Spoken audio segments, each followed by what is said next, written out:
عمران خان اپنی حکومت کے دوران کہا کرتا تھا کہ میں ہالینڈ کے وزیر اعظم مارک روٹ جیسا وزیر اعظم بننا چاہتا ہوں۔ ہالینڈ وہی ملک ہے کہ جس کا وزیر اعظم سائیکل پر سفر کرنے کی وجہ سے پوری دنیا میں شہرت رکھتا ہے۔ آپ کو یقیناً معلوم ہوگا کہ دنیا میں سب سے زیادہ سائیکل ہالینڈ میں ہی پائے جاتے ہیں۔ ہالینڈ کی آبادی 1 کروڑ 70 لاکھ جبکہ یہاں سائیکلوں کی تعداد 1 کروڑ 69 لاکھ سے بھی زیادہ ہے۔ گویا اس ملک میں 100% لوگوں کے پاس سائیکل ہے۔ یہ دنیا کے ان چند ملکوں میں شمار ہوتا ہے کہ جن میں چھوٹی بڑی شاہراہوں کے ساتھ سائیکل سواروں کے لیے الگ سڑکیں بنی ہوئی ہیں۔ ایمسٹرڈیم میں سائیکل کی درجن بھر پارکنگ لاٹس موجود ہیں۔ ہالینڈ اپنے اٹریکٹ نامی شہر میں دنیا کا سب سے بڑا سائیکل پارکنگ لاٹ بنا رہا ہے، جس میں 12,500 سائیکلیں ایک ہی وقت میں پارک ہو سکیں گی۔ اس ملک میں معذوروں اور پاگلوں کے علاوہ ہر شخص سائیکل چلاتا ہے۔ بہرحال اگر آپ وزیر اعظم مارک کی دلچسپ کہانی نہیں جانتے تو جان لیجئے کہ یہ 3 مرتبہ نیدرلینڈ یعنی ہالینڈ کے وزیر اعظم رہ چکے ہیں۔ یہ ہالینڈ کی سیاسی جماعت people's for freedom and democracy سے تعلق رکھتے ہیں۔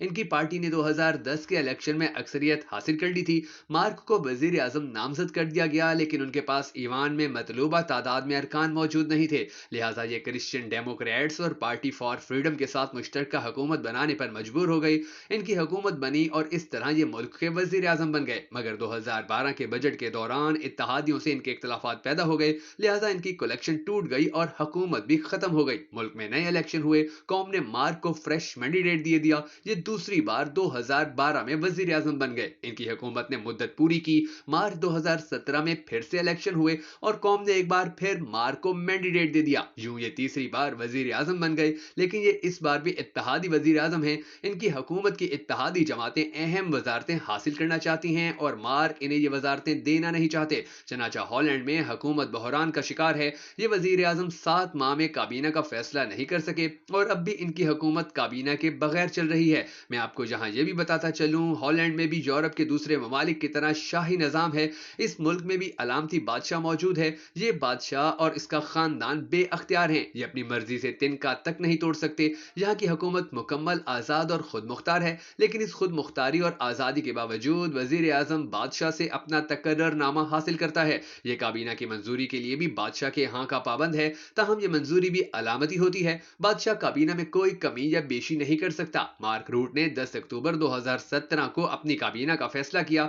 یہ عمل 14 اکتوبر کو مکمل ہوا۔ وزیر اعظم نے کابینہ کی فائل بنائی، فائل پلاسٹک کے لفافے میں ڈالی، اپنی ذاتی سائیکل نکالی، سائیکل پر سوار ہوا اور شاہی محل کی طرف روانہ ہو گیا۔ وزیر اعظم کے ساتھ سیکیورٹی کی گاڑی تو دور، سیکیورٹی کا ایک موٹر سائیکل اور سائیکل تک نہیں تھا۔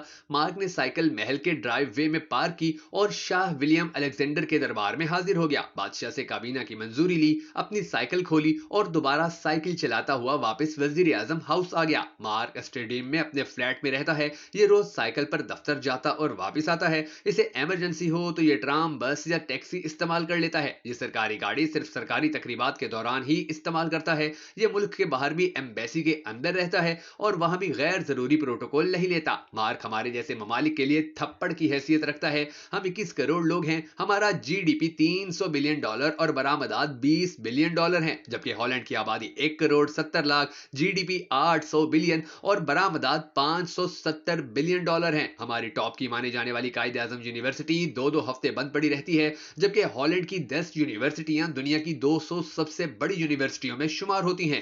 یہ یونیورسٹیاں دونوں عالمی جنگوں کے دوران بھی کھلی رہیں، استاد اور شاگرد دونوں یونیورسٹی آتے رہے۔ یہ ملک دنیا میں پھول، ڈیری مصنوعات اور سڑک بنانے کی تکنیکس بیچ کر امیر ہوتا جا رہا ہے، جبکہ ہم تربوز، انگور، ناشپاتی اور سبزیاں بھی چین سے منگوا رہے ہیں۔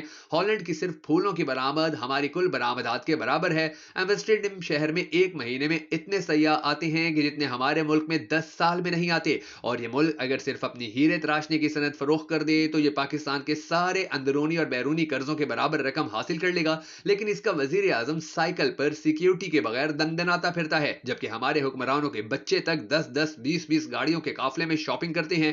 مریم نواز اور کیپٹن صفدر کرپشن کے مقدمات بھگت رہے تھے تو آپ کبھی ان کی سیکیورٹی دیکھ لیتے۔ حمزہ شہباز صرف ایم این اے تھا تو آپ کبھی اس کا قافلہ دیکھ لیتے۔ ان کے ساتھ پولیس، رینجرز، ایلیٹ اور اسپیشل برانچ کے 100 اہلکار موو کرتے ہیں۔ میاں برادران کے خاندان کی دیگر خواتین اور حضرات کو بھی یہ سہولت حاصل ہے۔ آپ کبھی مریم نواز کے صاحبزادے جنید صفدر اور داماد راحیل منیر کی سیکیورٹی بھی دیکھ لیجئے تو آپ حیران رہ جائیں گے۔ بلاول بھٹو زرداری، مختار بھٹو اور آسا بھٹو بھی پوری شان و شوکت کے ساتھ باہر نکلتی ہیں۔